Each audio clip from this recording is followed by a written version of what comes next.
जीवन काल में अच्छी मात्रा में धन हो, ऐसा कौन नहीं चाहता। और फिर जब बात कुंडली से ये पता करने की होती है कि आपके पास कितना धन रहेगा या आप धन के मामले में अपना जीवन किस प्रकार से व्यतीत करेंगे, तो एक आम जीवन की आज के युग में इसे जानने की जिज्ञासा बहुत अधिक बढ़ जाती है। और यही मैं आपको आज एक विशेष तरीके से बताने वाला हूं। यानी मैं आपको यह बताने वाला हूं कि आपके द्वितीय भाव का जो स्वामी है वो किस त्रिकोण में जाकर के बैठा है। जो चार अलग अलग त्रिकोण होते हैं, यानी धर्म त्रिकोण, अर्थ त्रिकोण, काम त्रिकोण और मोक्ष त्रिकोण, इनमें से जिस त्रिकोण में जाकर के आपके धन भाव का स्वामी बैठा होगा वो आपके जीवन में धन कमाने की उस प्रकार की प्रवृत्ति बताएगा, धन को लेकर के आपकी विचारधारा उस प्रकार की बताएगा। और इससे बहुत हद तक ये तो पता कर ही सकते हैं कि किस तरह के कार्यों से, किस तरह के क्षेत्रों से आप धन कमा सकते हैं। तो आज की वीडियो बहुत ही उपयोगी रहेगी, आप इसे ध्यान पूर्वक देखें। अंत में कुछ प्रभाव राशियों का जोड़ दूंगा मैं पूर्व की भांति ही। इसके पहले मैंने आपको जानकारी दी थी लग्न में लग्नेश का अलग अलग त्रिकोण में बैठने का प्रभाव कैसा होता है इस विषय में। और आज की जो जानकारी है वो धनेश को लेकर के है, यानी जो द्वितीय भाव का स्वामी होता है उससे जुड़ी आज की वीडियो है। आप आज की वीडियो को ध्यान पूर्वक देखें जिससे आपको इसे समझने में, इसे जानने में और अधिक आसानी रहे और अपने जीवन में धन की स्थिति को आप अच्छी तरह से समझ सके।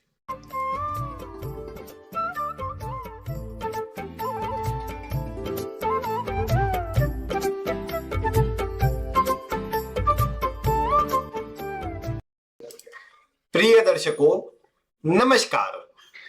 आज मैं आप सभी को जन्म कुंडली के दूसरे भाव के स्वामी की कुंडली के 12 भाव में स्थिति से आपके धन को लेकर के कैसे प्रभाव की स्थिति बनती है इसकी जानकारी देने वाला हूं। जैसा कि मैंने पिछली वीडियो में जानकारी दी थी, यानी आपको त्रिकोण के माध्यम से मैं आज की जानकारी देने वाला हूं। आप सभी ये तो जानते ही हैं कि जन्म कुंडली का दूसरा भाव कौन सा होता है। आप अपनी कुंडली में निकालिए, द्वितीय भाव जो होता है, दूसरा जो भाव होता है लग्न कुंडली में, देखिए लग्न कुंडली के दूसरे भाव का स्वामी कौन सा ग्रह बनता है। यह जन्म कुंडली में जिस भाव में होगा, आप ये ना सोचे कि जो 2 का नंबर है वो आप देखने लग जाए। दूसरा भाव, मुझे विश्वास है कि पूर्व की वीडियो अगर आपने देखी होंगे तो आप जानते हैं। तो आप अगर दूसरे भाव का स्वामी आपने निकाल लिया हो तो बस इतना देखिए कि वो कुंडली के किस भाव में है। अब जिन्हें अभी भी थोड़ी दिक्कत होती है उनके लिए मैं केवल ये चार्ट बता सकता हूं कि आप इससे भाव मिला लीजिए। द्वितीय भाव जहां लिखा है वो दूसरा भाव है। अब द्वितीय भाव का स्वामी यदि आपकी कुंडली में लग्न में, यानी प्रथम भाव में, पंचम भाव में या नवम भाव में हो, ये जो तीनों भाव होते हैं ये धर्म त्रिकोण के भाव होते हैं। और धर्म त्रिकोण के ये तीनों भाव अगर इन भाव में आकर के आपके द्वितीय भाव का स्वामी बैठेगा तो इसका पहला अर्थ ये निकल के आएगा कि ऐसा व्यक्ति ईमानदारी से धन कमाना चाहेगा, ऐसे कार्य करेगा जो दूसरों की भलाई के भी हो, धन भी अच्छे मार्गों से ही कमाना चाहेगा। यहां पर स्वयं के एफर्ट से धन कमाना चाहेगा ये भी कहा जा सकता है, क्योंकि लग्न में हो तो ज्यादा प्रभाव बढ़ जाएगा कि लग्न में होने पर स्वयं के एफर्ट से, स्वयं की मेहनत से, स्वयं की बुद्धि से ऐसा व्यक्ति धन कमाएगा। इसके बाद अगर आपका लग्न जो द्वितीय भाव का स्वामी है पंचम में है, तो पंचम में होने पर ऐसा व्यक्ति अपने धन से, अपने भाग्य से, अपनी बुद्धि से कमाता है। पंचम भाव अपने ज्ञान और बुद्धि के साथ में क्रिएटिविटी का भी होता है। तो ऐसा व्यक्ति अपनी क्रिएटिविटी से, अपनी अच्छी भाषण कला से, अपने बोलने के गुणों से, अच्छी सलाह देने के गुणों से अच्छा धन कमाता है। द्वितीय भाव का स्वामी नवम में होता है तो यह भाग्य से भी बोल सकते हैं, पिता से बोल सकते हैं, अच्छे कर्मों से, और जीवन काल में जितने अच्छे कर्म करता है, मार्गदर्शन आदि करने के कार्यों से, पढ़ाकर सिखाकर ऐसा व्यक्ति धन अर्जित करता है। और ये बोल सकते हैं कि द्वितीय का स्वामी लग्न पंचम या नवम में हो तो ऐसा व्यक्ति अपनी मेहनत से और ईमानदारी से धन कमाता है। यहां पर भाग्य के सहयोग को भी बोलेंगे कि व्यक्ति को भाग्य का सहयोग धन कमाने में सपोर्ट करता है। अब यह निर्भर करेगा कि कुंडली के अंदर द्वितीय भाव का स्वामी यहां जहां बैठा हुआ है यहां बलवान है या कमजोर है। अब कुछ स्थिति में क्या होगा कि द्वितीय का स्वामी जब आप इन भावों में देखेंगे तो नजर आएगा कि वो अपनी उच्च राशि का है या अपनी राशि का है, यानी जब बलवान होगा तो आप कहेंगे कि बढ़िया स्थिति है, तो खुश होने की बात है। लेकिन अगर यहीं पर नीच राशि का हो गया तो प्रभाव में कमी आएगी। जो पिछली वीडियो थी उसमें बहुत से दर्शकों ने यही कहा, क्या होगा अगर वो नीच राशि का हो जाए? तो सीधी सी बात है, जो प्रभाव आप सोच रहे हैं कि ये इतना अच्छा प्रभाव देगा उसमें कमी आ जाएगी, और यही आपको इस कमी के रूप में देखना है। मान लीजिए अपनी शत्रु की राशि में है या जिस राशि में वो अच्छा प्रभाव नहीं देता, जैसे आप जानते हैं शनि अग्नि तत्वीय राशियों में अच्छा प्रभाव नहीं देता, दूसरे का स्वामी शनि है, अग्नि तत्वीय राशियों में बैठा हुआ है, तो व्यक्ति को जिद्दी बना देगा, व्यक्ति उतनी परवाह नहीं करेगा और फिर उस कारण से धन को लेकर के चिंता व्यक्ति को मिलेंगी। तो ये बातों का थोड़ा विचार आप राशि अनुसार कर लेंगे तो थोड़ा अच्छा रहेगा। बाकी एक मोटा मोटा अंदाजा लगाने के लिए दूसरे का स्वामी लग्न पंचम नवम में हो, अच्छा प्रभाव है, जीवन में सकारात्मक स्थिति देने वाला है, पीड़ित होगा, नीच आदि राशियों में होगा, शत्रु राशि में होगा, अस्त होगा, इन सभी स्थितियों में प्रभाव में कमी आ जाएंगी और अपना प्रभाव न्यून मात्रा में दे पाएगा। ये बात आप समझ गए। अब इसके बाद वाला भाव, यानी अगर आप देखते हैं कि द्वितीय भाव का स्वामी अर्थ त्रिकोण के भावों में हो, अर्थ त्रिकोण यानी द्वितीय भाव, षष्ठम भाव और दशम भाव, दूसरा छठा और दसवां, इन तीनों भावों में अगर दूसरे भाव का स्वामी बैठा हो तो कहने की बात नहीं, ये आपके जीवन काल में आपको बड़ी मात्रा में धन संपदा हासिल करवा सकता है, बड़ी मात्रा में धन देने का कार्य कर सकता है। ये पूरा की पूरा इस बात पर निर्भर करता है कि आपकी महत्वाकांक्षा किस प्रकार की है, आपकी मेहनत किस प्रकार की है और आपका प्रयास किस प्रकार का है, आप किस प्रकार से सोच रहे हैं धन को लेकर के। यहां पर यह जरूर है कि कई बार, अब मैं कहूं आपको धन कमाने के अवसर मिलेंगे इन भावों में, दूसरे छठे या दसवें भाव में द्वितीय का स्वामी हो तो धन कमाने के लिए अवसर मिलेंगे, अच्छी बड़ी मात्रा में धन कमा सकते हैं। कुछ लोग गलत मार्गों से भी कमा सकते हैं और कुछ लोग सही मार्गों से ही धन कमाए, अच्छे कार्यों से ही धन कमाए, ये भी यहां पर संभव है, क्योंकि यहां पर ऐसा कोई फिल्टर नहीं है कि आप अच्छे ही काम करेंगे। अब जब धर्म त्रिकोण में है तो बोल सकते हैं कि नहीं, व्यक्ति अपने मोरल वैल्यू से दूर नहीं हटेगा, कोशिश करेगा कितना अच्छा काम कर सकता है। हाँ, लग्न आदि के अनुसार या ग्रह के अनुसार बाद में परिवर्तन आ जाएगा, लेकिन एक मोटा जो प्रभाव निकल के आएगा वो यही निकल के आएगा कि अगर आप देख रहे हैं कि आपकी कुंडली में दूसरे छठे दसवें भाव के अंदर आपके द्वितीय भाव का स्वामी बैठा हुआ है, धन अर्जित करने के लिए, एक बड़े लेवल पर धन के मामले में जाने के लिए ये सबसे बढ़िया स्थिति है। क्योंकि ऐसी स्थिति के अंदर ये बोला जा सकता है कि आपने निचले से निचले स्तर में क्यों ना जन्म लिया हो, घर परिवार में आपके जन्म के समय भले खाने के लिए अन्न भी न रहता हो, लेकिन विश्वास मानिए ये द्वितीय भाव के स्वामी की स्थिति आपको जीवन काल में बड़ी मात्रा में धन संपदा दे सकती है, जीवन काल में बड़ी मात्रा में आपको सुख सुविधा, लग्जरी, जो भी आप चाहते हैं, भौतिक सुख संसाधन सभी प्रदान कर सकती है। बस अगर मैं ये कहूंगा अच्छे कार्यों से बढ़ेंगे तो जीवन काल में हमेशा अच्छा प्रभाव मिलेगा और परेशानियों में कमी रहेंगी, धोखे आदि नहीं मिलेंगे। बाकी ये है ना कि द्वितीय भाव का स्वामी यदि दूसरे भाव में होता है तो ये तो अपने आप में महाधनी योग का प्रभाव देने लग जाता है। दशम भाव में होता है तो व्यक्ति अपने कर्मों से ही अच्छा धन कमा लेता, अपनी मेहनत से सब कुछ हासिल कर लेता है। दूसरे भाव का स्वामी यदि छठे भाव में होता है तो यहां पर दो बातें हैं, ऐसा व्यक्ति ऐसे मार्गों से धन जरूर कमाता है जहां पर अन्य लोगों की परेशानियों से व्यक्ति को धन मिलता हो, ये ना सोचे कि गलत काम करता होगा। अब आप जानते हैं जितने भी लोग वकालत से जुड़ा काम करते हैं, क्या उनके पास कोई व्यक्ति ऐसा आता है जो कि ये बोले कि मैं खुश हूं, अब मुझे आप वकील को धन देना है, वकील से मुझे काम है।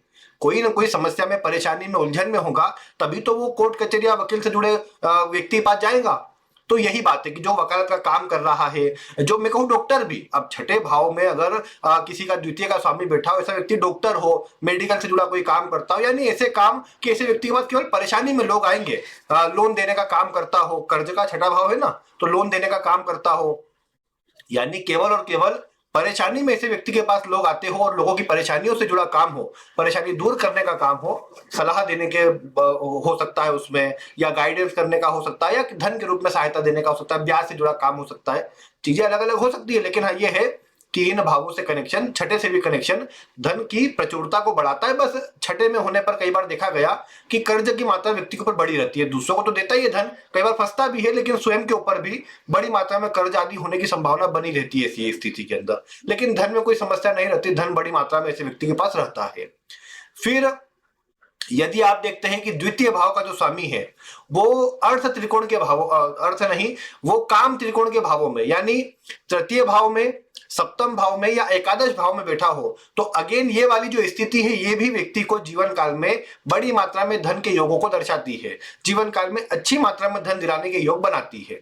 क्योंकि विचार कीजिए कि तृतीय जो भाव होता है ये पराक्रम का है, इसमें ये काम त्रिकोण का भाव जरूर है, लेकिन इसमें एक बात है कि ये आपके जीवन में आपसे मेहनत करवाता है, आपकी कामनाओं के लिए, आपकी इच्छाओं के लिए, भोग विलास के लिए आपसे प्रयास करवाता है। ऐसे में कई बार देखा गया कि द्वितीय का स्वामी तृतीय में हो तो व्यक्ति को संघर्ष बहुत करना पड़ता है, धन बचाने में भी संघर्ष करना पड़ता है। लेकिन ये बात भी है कि ऐसा व्यक्ति अच्छी मात्रा में धन कमा लेता है। दूसरे का स्वामी तीसरे में हो तो ये भी बोल सकता हूं मैं कि यात्राओं से जुड़ा काम, मतलब बाहर जाना, यात्रा करना, दूर स्थानों से जुड़ना, कम्युनिकेशन से जुड़ा काम, डॉक्यूमेंटेशन से जुड़ा काम, ये सारे काम व्यक्ति को लाभ देते हैं। तीसरा मतलब भाव है तो जरूर से देखने को मिलता है कि व्यक्ति अगर कहीं यात्रा करे, दूर ट्रेवल करना पड़ता, जाना पड़ता हो तो व्यक्ति के लाभ के लिए अच्छा होता है।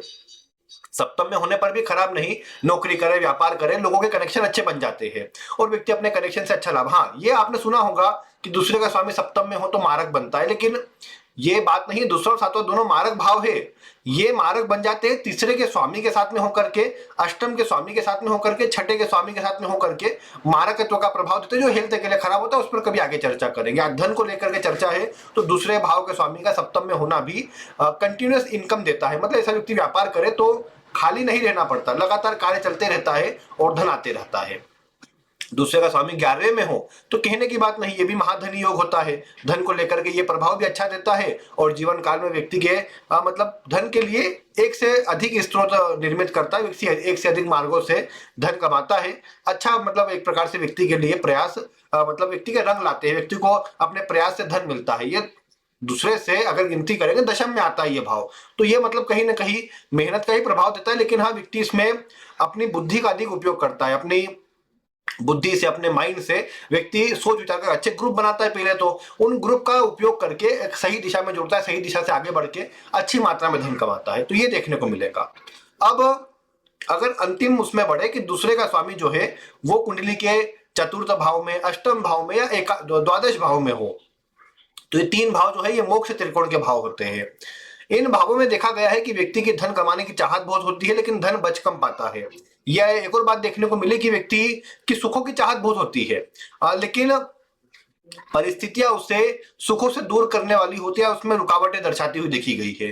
क्योंकि दूसरे का स्वामी यदि कुंडली के चतुर्थ भाव में होगा तो ये दूसरे का स्वामी चतुर्थ में होना, अष्टम में होना पैतृक संपत्ति के लिए बहुत बढ़िया है। मतलब ऐसे व्यक्ति को पैतृक संपत्ति मिल जाए, घर परिवार की पूर्व अर्जित संपत्ति मिल जाए, ये जरूर देखा गया है। क्योंकि दूसरे का स्वामी है यदि चतुर्थ में होगा तो चतुर्थ भाव सुखों का है, घर का है, जमीन का है। ऐसे व्यक्ति को घर परिवार से अर्जित भी मिल जाती है, स्वयं भी ऐसा व्यक्ति अर्जित कर लेता है, स्वयं के दम पर भी ऐसा व्यक्ति प्रॉपर्टी आदि का सुख बना ही लेता है। दूसरे के स्वामी का चतुर्थ में होना फिर भी ये देखा गया है कि अच्छी मात्रा में धन के योग बना ही देता है। ऐसा व्यक्ति घर परिवार से जुड़ करके, लग्जरी आदि से जुड़े कार्यों से जुड़ करके अच्छी मात्रा में धन अर्जित कर सकता है अपने जीवन में।